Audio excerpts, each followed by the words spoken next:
Bonjour, je vous propose aujourd'hui de vous parler des études par expérimentation. Comment mesurer les causes et les effets d'une action marketing? À l'agenda, nous aborderons d'abord l'expérimentation. De quoi s'agit-il? Comment fonctionne la mesure de cette causalité et différentes méthodes pour l'évaluer? Les plans expérimentaux à mettre en œuvre et comment utiliser l'expérimentation marketing à travers un exemple. Enfin, nous aborderons les risques d'erreur liés à ces pratiques et les avantages et les limites des études par expérimentation. Commençons tout d'abord par l'expérimentation.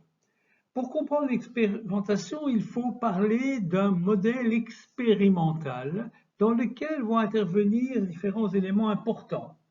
D'abord, on va faire intervenir des variables. Alors, une variable, c'est un facteur marketing quelconque qui peut être mesuré ou manipulé, par exemple.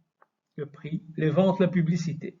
Ce facteur peut être de nature qualitative, la couleur de l'emballage, l'appréciation de la publicité, ou quantitatif, le montant des dépenses publicitaires, les quantités vendues. Parmi les variables, il y a trois types de variables. Nous avons les variables indépendante, c'est la variable manipulée. La variable qui sera influencée par une autre variable qui dépend d'une autre variable s'appelle, elle, variable dépendante. Et lors d'une expérimentation en marketing, on va chercher à manipuler une variable indépendante et évaluer les répercussions de cette manipulation sur une ou plusieurs variables dépendantes. La variable indépendante est celle qui est manipulée par un traitement, tandis que la variable dépendante est celle qui est mesurée. Si on veut mesurer l'impact de la publicité sur les ventes, la variable dépendante, ça sera les ventes, et la variable indépendante, ce sera la publicité.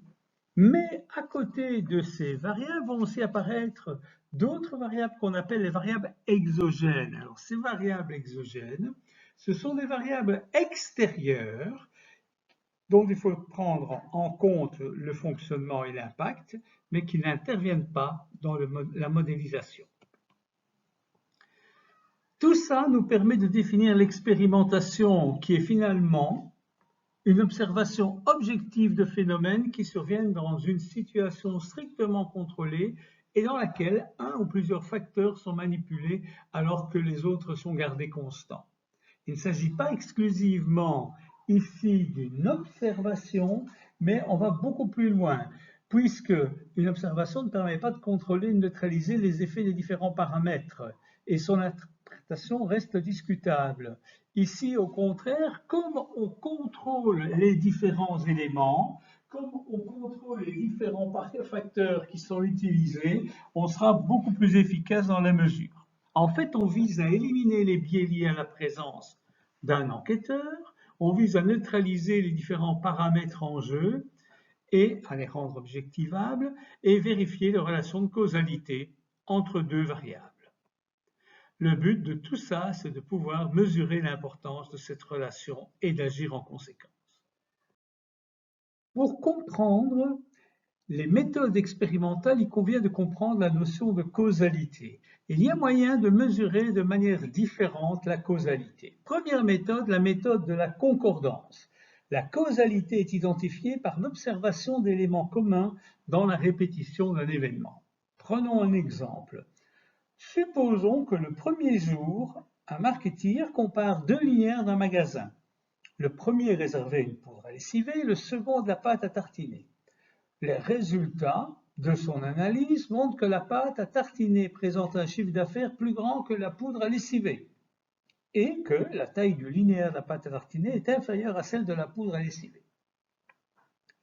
Le second jour, il compare toujours le linéaire de la poudre à lessiver à un autre linéaire de conserve de fruits. Là aussi, la taille du linéaire réservé aux conserves est inférieure à celle de la poudre à lessiver. Conclusion du chercheur, plus la taille du linéaire est petite, plus le chiffre d'affaires est important. Bien sûr, cette conclusion est simpliste et bien sûr erronée. le chercheur a oublié de tenir compte d'autres variables, telles que par exemple les caractéristiques du magasin, de la clientèle et des produits. La méthode de la concordance oublie donc cette prise en charge de facteurs qui peuvent jouer. Il est évident que dans un rayon avec des linéaires, on va tenir compte aussi de la taille des produits. Si un produit fait 2 mètres de large, c'est évident que même si on n'en met qu'un à la vue des consommateurs, ce qu'on appelle le facing, il y aura au moins 2 mètres de large. Si un produit fait 3 mm ou 5 mm, ça sera différent. C'est la raison pour laquelle on peut utiliser une deuxième méthode pour mesurer la causalité, c'est la méthode de la différence. Il s'agit ici d'observer la causalité par observation des effets résultant des deux situations totalement similaires excepté une dimension. Alors reprenons l'exemple de notre magasin. Dans ce cas-là, le marketeur va doubler le linéaire de poudre à lessiver dans un cas, alors que dans l'autre, il restera le même pendant une certaine durée pour une même marque. Et il va conclure ceci: s'il existe une différence entre les chiffres d'affaires, il pourra conclure à l'existence d'une causalité. Par exemple, si quand le linéaire est doublé, le chiffre d'affaires augmente et quand il n'est pas doublé, le chiffre d'affaires reste stable, il pourrait conclure que, en augmentant la taille du linéaire, il augmente le chiffre d'affaires. Cette méthode est plus efficace. Cependant, elle n'assure pas un contrôle rigoureux des variables exogènes. En effet, il peut y avoir d'autres phénomènes extérieurs à l'analyse qui apparaissent. Par exemple, le magasin dans lequel se passe le test voit disparaître tout à coup son concurrent situé juste de l'autre côté de la rue. Et donc de ce fait-là, les clients peuvent tout à coup venir acheter en plus grand nombre chez lui. Troisième méthode, c'est la méthode de la concordance différente. En fait, cette méthode va conjuguer les deux autres méthodes. Elle consiste à utiliser comme source d'hypothèse la méthode de concordance qui sera testée par la méthode de la différence. Donc, dans l'exemple de notre linéaire, l'hypothèse plus le linéaire est petit, plus le chiffre d'affaires est élevé, sert d'hypothèse à l'expérimentation proposée suivant la méthode de la différence. Si l'hypothèse est vérifiée, le linéaire 2 fois plus grand devrait produire moins de ventes de poudre à lessiver que le linéaire simple. Bon, il y a de fortes chances pour que cette hypothèse farfelue soit certainement rejetée. D'où l'idée de développer une quatrième méthode pour mesurer la causalité, c'est la méthode de la variation concomitante. L'existence de la causalité est déterminée si toute variation de la variable indépendante génère une variation de la variable dépendante.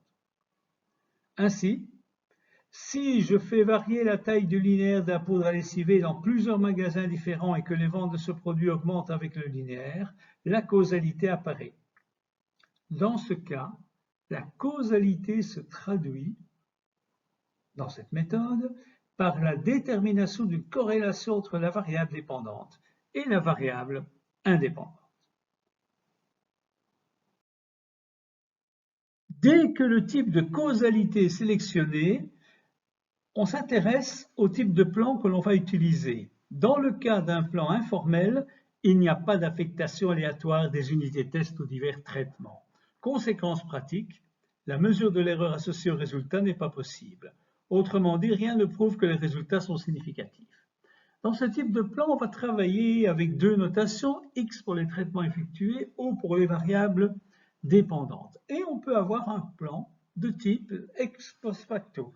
Là, c'est une variable indépendante qui est manipulée et la variable dépendante est mesurée par la suite. C'est souvent un plan qui est très utilisé en marketing. Alors, les raisonnements se basent comme ça. Le concurrent A baissé ses prix, mes ventes B ont baissé. La cause de la baisse des ventes de B est attribuée à la baisse des prix de A.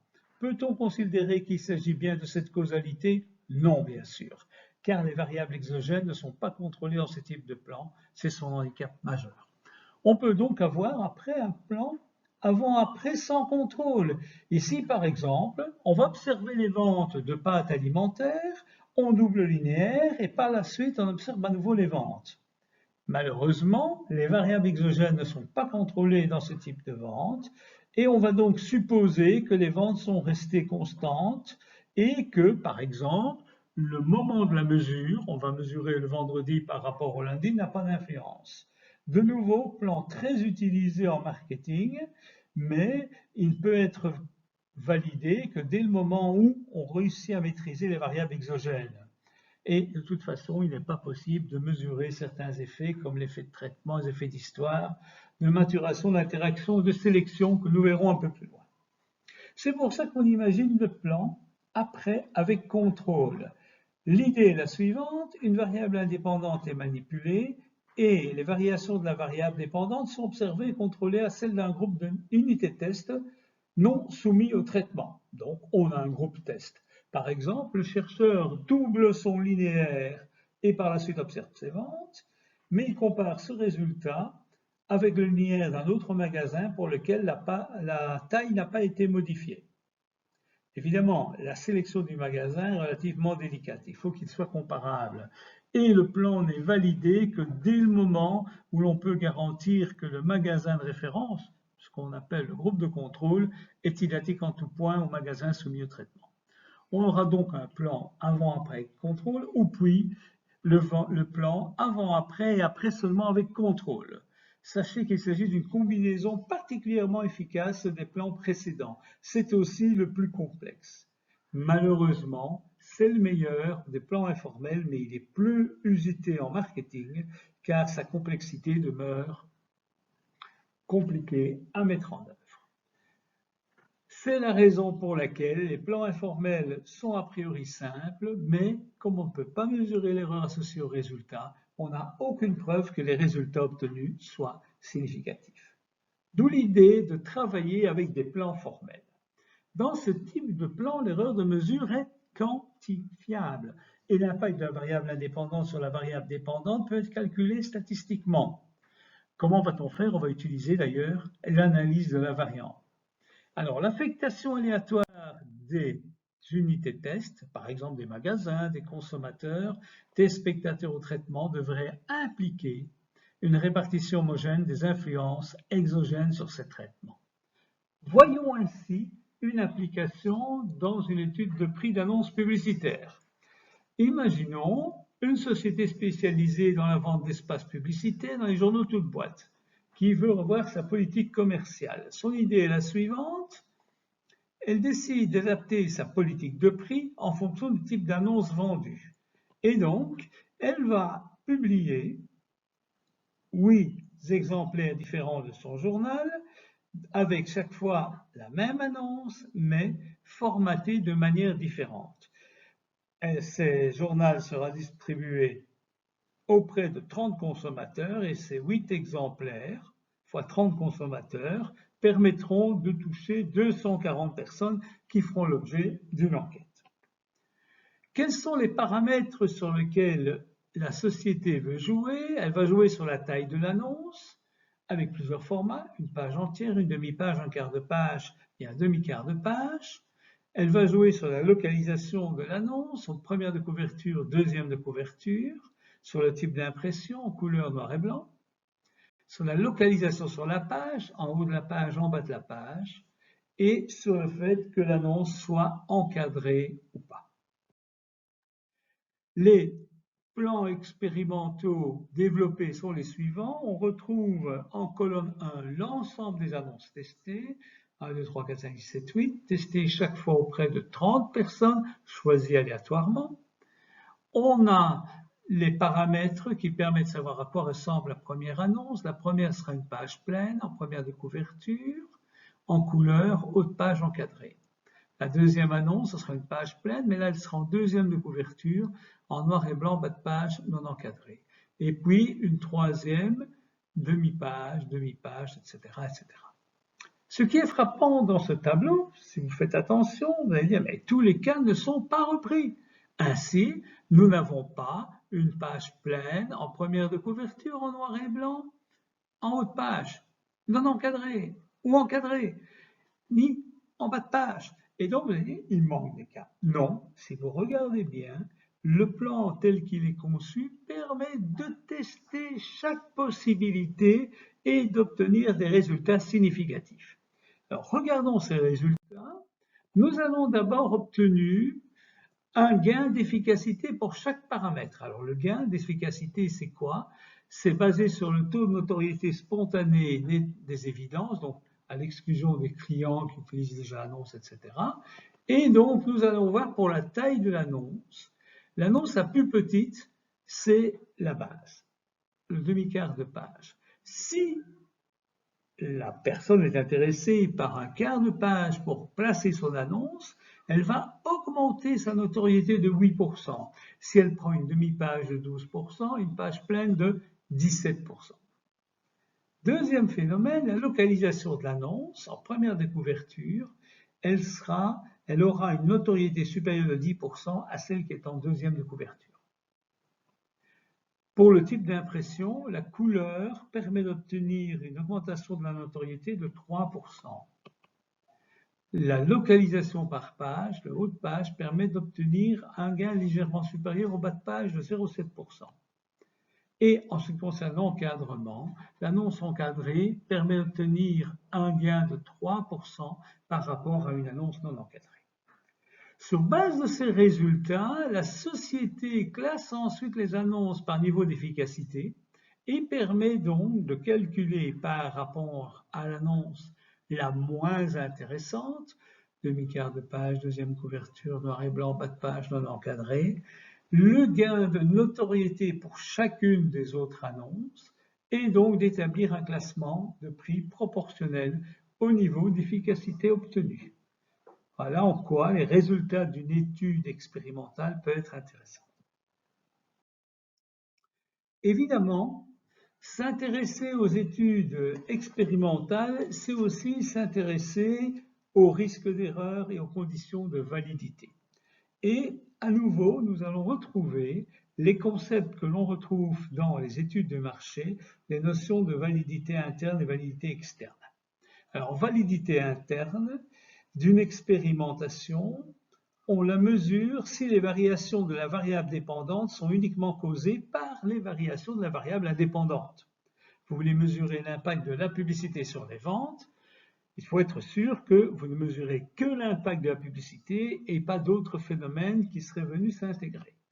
Concrètement, quelles sont les sources de risque? On peut d'abord avoir un problème avec l'effet d'histoire. C'est l'influence de la durée sur un marché test. Plus la durée de l'étude est longue, plus les répondants évoluent, peuvent se renseigner autrement, peuvent se lasser et donc créer quelques difficultés. C'est l'effet de maturation.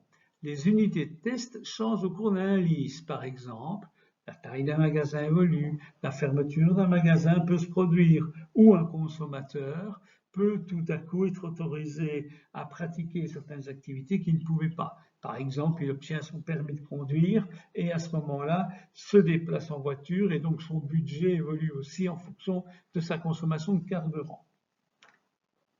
On peut aussi avoir l'effet d'interaction. Une mesure préalable influence les réponses futures d'un individu. C'est très souvent le cas en publicité. Si on demande à quelqu'un de regarder des écrans publicitaires, au fur et à mesure qu'il participe à une étude, il commence à devenir un spécialiste de la publicité. On peut avoir aussi les effets du test. Il y a une réaction à l'apprentissage des individus qui savent comment répondre. On peut avoir un effet d'instrumentation. Les instruments de mesure ont dû évoluer pour des raisons pratiques. Ça peut être aussi un problème dans la sélection des unités test. On a mal recruté les répondants, ils ne répondent pas au profil initialement souhaité. Et enfin, un effet classique dans les panels, c'est ce qu'on appelle l'effet de mortalité ou l'effet d'abandon des participants. Certains panélistes, au bout d'un certain nombre de mesures, ceux-là ont tendance à ne plus répondre à tout, à simplifier leurs réponses, et donc il vaut mieux changer les panélistes avant leur départ problématique. Mais les risques d'erreur ne sont pas uniquement liés à la validité interne, il y a aussi les risques d'erreur liées à la validité externe. Prenons le cas par exemple des variables indépendantes. Est-ce qu'elles sont bien conformes à la réalité? Est-ce que ce sont les bonnes variables à mesurer? Ainsi, souvent, on peut poser la question à quelqu'un de savoir s'il aime ou s'il n'aime pas un produit, mais aimer ou ne pas aimer le like-dislike un produit n'a aucune garantie que la personne va l'acheter ou pas. Donc, il faut pouvoir poser la question la plus objective et la plus précise possible. Autre exemple, les unités test sont-elles bien représentatives de la population? L'enquête sera peut-être intéressante, mais si elles ne sont pas représentatives de la population, que peut-on conclure? Les instruments de mesure sont-ils bien construits? Sont-ils construits selon les règles de l'art? Et mesurent-ils correctement la variable dépendante? Enfin, qu'en est-il des variables exogènes? Les variables exogènes qui affectent la relation causale couvrent l'ensemble des variables présentes dans la réalité. Est-ce que c'est bien le cas ou pas? Et donc l'expérimentation sur le terrain, tout en améliorant la validité externe, limite la validité interne de l'expérience, et ce au contraire de l'expérience en laboratoire. En fonction du type de validité à privilégier, le chercheur choisira entre le terrain et le laboratoire. Vous voulez privilégier la validité interne faite du laboratoire et vous voulez privilégier la validité externe pratiquée du terrain. Quels sont les avantages et les limites de l'expérimentation? Assez classiquement, le gros avantage de l'expérimentation, c'est une méthode qui permet d'enregistrer les comportements de manière détaillée. Et bien évidemment, tout comme dans l'observation, l'absence de biais résultant de l'interaction avec les enquêteurs n'existe pas. Donc, pas de problème de compréhension, pas de problème d'ambiguïté de langage, pas de problème de résistance de mémorisation.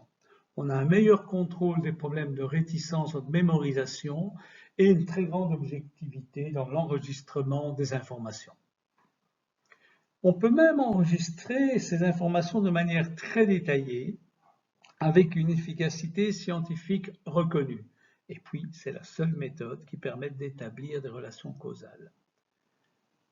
Mais bien évidemment, il y a des limites. L'impossibilité d'obtenir ces informations sur certains déclaratifs, certaines intentions, des comportements antérieurs, des motivations, des images, le manque de flexibilité de la méthode et une méthodologie souvent longue et coûteuse. Si on voulait résumer, on dirait qu'il y a trois gros freins à l'expérimentation. La technicité, il faut réaliser ces plans par des experts en recherche marketing et peu de praticiens du marketing, notamment les chefs de produits, maîtrisent la méthodologie expérimentale. Les coûts impliqués, les budgets sont souvent supérieurs